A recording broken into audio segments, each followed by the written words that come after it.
Eagles hold off the Vikings 34-28. DeAndre Swift, 28 carries, 175 yards. I was curious how many times that we've had running backs who have carried the ball this many times. 7 players have had a game of 28 or more carries last year. Derrick Henry had 5 games where he did it, had a high of 32 carries. Saquon Barkley had 2 games, a high of 35. Josh Jacobs did it twice, a high of 33 carries. Travis Etienne with 28. Kenneth Walker Jr. III had 29. Jonathan Taylor, 31 carries. Deontay Foreman had 31 carries. Stat of the day, stat of the day, stat of the day, stat of the day. Here comes that what? Stat of the day. The Eagles rushed for 259 yards, most in the NFL so far this season. Since week 12 of last year, there have been 7 games in which a team rushed for 250 more or more yards. The Eagles have 3 of those. No other team has more than 1. Also, they had the ball almost 40 minutes. Biggest time possession advantage in a game since week 14 of last season. And the Vikings, they giveth, they taketh away, but they gaveth last night. 6 fumbles lost. That's the most by any team in a game. Now, they've lost 7 fumbles in 2 games. The last time that happened was 2003. They can't blame this one on Kirk D. Cousins. He played well last night. He's played well the first 2 games of the season. But the fumbles, yeah, all right. He got hit from behind on one of those fumbles there. But, the Vikings hung in there. It was weird. The fact that they lost the home opener, I thought, you know what? They can win this game. Why? I have no idea. That's just the NFL. That they were going to keep it close. And they did. But the Eagles having the ability to kind of change their game plan from it's not working, passing, let's just run the football. So they slowed the game down, had possession, and they were able to, grind out another win. Now, we expect the Eagles to be great. They were good last night. We expected them to be great against the Patriots. They were just good.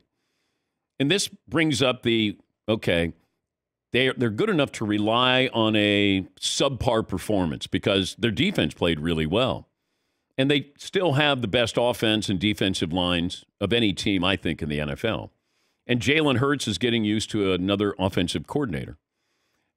But they are loaded. That's a deep team. And the fact that you go, DeAndre Swift, he used to be with the Lions, changed his number. They get him for a 4th-round draft pick. And at the time when, the Lions got rid of him, I'm like, why would you get rid of DeAndre Swift? They didn't want to give him any money. And then all of a sudden they draft Jahmyr Gibbs. But DeAndre Swift looked great last night. Eagles look good. The Justin Jefferson fumble. We've been talking about this for a long time.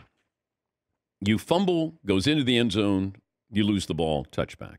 I'm thinking, the defense, did they really cause the fumble? Did the player cause the fumble? Trying to break the plane? Should I then reward the defense? He lost the ball. I had a problem with that. I have a problem with that. How about just down at contact? If you fumbled the ball into the end zone, all right, we bring it back to where you fumbled it. Or you want to bring it back to the 20-yard line or 25-yard line, I'm fine with that. We've seen athletes, and you have to factor in, these are great athletes trying to do something. And, trying to get an extra yard, trying to get a touchdown, break the plane, all of those things. But, the whole complete the process and things like that, I have a problem with that. And I don't know what the solution is because we brought this up before, and we brought it up to league officials. We brought it up to the rules officials, the competition committee. Nobody seems to have any kind of solution. But also, when something happens in a standalone game, that's when you might get some change. The fact that it's a Thursday night standalone game, everybody got to see that. If this was a 1 o'clock game on Sunday, it wouldn't resonate. It wouldn't have the legs. But maybe this will. Here's Kevin O'Connell, the Vikings head coach, on that fumble into the end zone. We just got to continue to emphasize decision-making, technique, and fundamentals as far as the ball carriers go.